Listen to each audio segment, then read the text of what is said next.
Have you ever just looked around and felt like there's way more going on than what we can see? Well, you're right. Today, we're going to pull back the curtain and decode some of the hidden rules of our universe.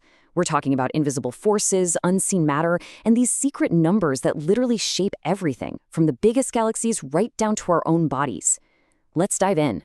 So, let's just kick things off with this one big question. What if most of reality is completely invisible? We're going to tackle this idea by looking at 3 totally different scales. First, we're going big, cosmic. Then, we'll zoom all the way into the limits of the human body. And finally, we'll get a little abstract and look at the hidden code that seems to run the whole show. Okay, first stop, the cosmos. We're going to the largest scale we can possibly imagine. And out here there is a massive puzzle about what the universe is actually made of.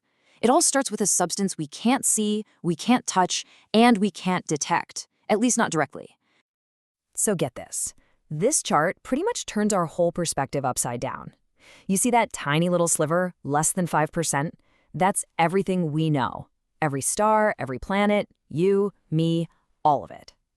The other 95% of the universe is a total mystery. Most of it is something called dark energy. But that big chunk, almost 27%, that's our focus today, dark matter. So what is this stuff? Probably the best way to think about dark matter is as the invisible scaffolding of the universe. It doesn't give off any light, it doesn't reflect any light, it's just dark. But, and this is the crucial part, it has mass. And because it has mass, it has gravity. That gravitational pull is the only reason we know it exists. It's the cosmic glue holding entire galaxies together. The first huge glue that something was up came from just watching galaxies spin. Now, based on all the stars and gas we could see, you'd expect the stars on the outer edges to be moving way slower than the ones in the middle, right? Kind of like planets in our solar system. But that's not what we see. The stars at the edge are moving just as fast. The only way that makes sense is if there's a giant, invisible halo of matter providing extra gravity, keeping those stars from just flying off into deep space. Here's another way we can see the invisible. It's an effect Einstein predicted called gravitational lensing. Basically, really massive things, like huge clumps of dark matter, literally warp the fabric of space-time around them. So when light from a faraway galaxy travels past it, the light gets bent and magnified, almost like it's passing through a giant lens. And our telescopes can actually see those distortions, those weird arcs and rings of light. And this is probably the closest thing we have to a smoking gun. What you're looking at is the bullet cluster. It's actually 2 galaxy clusters that smashed right into each other. Now, the normal matter, that hot gas you see in pink, it collided and slowed down, just like you'd expect. But the dark matter, shown here in blue, it didn't even notice. It just passed right through. This separation is incredible proof that most of the gravity is coming from somewhere else, not from the normal matter we can see. You know, after decades of looking, we're actually a lot more sure about what dark matter isn't than what it is. We've ruled out all the usual suspects. It's not just a bunch of dim stars or cold gas clouds. It's not antimatter. And it doesn't seem to be a bunch of giant black holes. It has to be something completely new, something totally outside of our current understanding of physics. The mystery continues. All right, so from the invisible gravity that shapes entire galaxies, we're going to zoom all the way back down to Earth and look at an invisible force that pushes the human body to its absolute limit. We're talking about the incredible battle that fighter pilots fight against G-force. This is the number. This is the magic number that defines the absolute edge of human performance in a cockpit. 9 Gs. But what does that actually mean? What does it feel like? Okay, try to imagine the feeling of 9 times your own body weight crushing you into your seat. At that kind of acceleration, your body's plumbing, your circulatory system just can't keep up. The G-force is literally violently pulling blood away from your brain and forcing it down towards your feet. And the effect is instant and incredibly dangerous. This all leads to something that pilots train their entire careers to avoid. It's called G-lock, gravity-induced loss of consciousness. It's pretty straightforward. When blood leaves the brain, oxygen leaves the brain. That's cerebral hypoxia.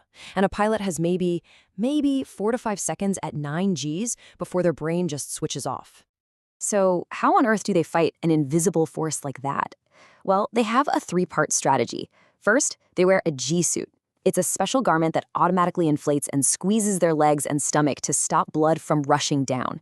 Second, they perform this crazy straining maneuver, flexing all their muscles to physically force blood back up into their head. And third, They trained for it, over and over again, in a giant centrifuge on the ground, to get their bodies used to the feeling and to perfect those techniques. Okay, for our last stop on this journey, we're shifting gears completely. We're moving from the physical forces of the universe to the abstract, invisible rules that seem to be running the whole thing. We are diving headfirst into the enigma of a single number that feels like it's part of reality's source code: pi. Yeah, we all learned about pi in school, right? It's for circles, but its real identity is so much weirder and more profound than that. It is a number with a decimal that goes on forever, never falls into a repeating pattern, and for some reason, it just shows up in the most unexpected places in science and in nature. You know, humanity's obsession with pinning down this number is just an amazing story. It started more than 2,000 years ago with Archimedes, who brilliantly used polygons to trap a circle and nail the first two decimal places. Then, in the 17th century, the invention of calculus just blew the doors wide open. And today, well, today we've used supercomputers to calculate pi to over 100 trillion digits. And here is where the rabbit hole gets really deep. See, pi isn't just what we call an irrational number, meaning you can't write it as a simple fraction.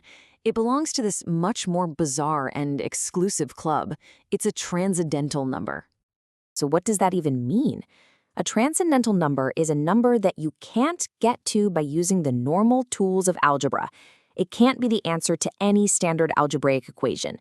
It's this very strange property that makes that famous ancient Greek challenge of squaring the circle, making a square with the exact same area as a circle using only a compass and a straight edge, mathematically impossible. You just can't construct pi with those tools. But honestly, the craziest thing about pi is where it shows up when there are no circles in sight. It's literally baked into Heisenberg's uncertainty principle in quantum mechanics. It defines the classic bell curve in statistics. It's in the equations for all kinds of waves and cycles.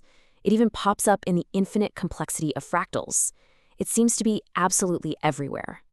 So when you put it all together, it's pretty clear that our reality is shaped by all these incredible things we can't see. We've gone from the invisible scaffolding holding galaxies together to the unseen forces pushing our bodies to the brink, and finally to this mysterious number that seems to be woven into the very fabric of the universe. All of these unseen forces and hidden numbers are just a powerful reminder of how much we still have to discover. It really makes you wonder, as we keep digging deeper into the code of reality, what other invisible rules are just out there waiting for us to find them?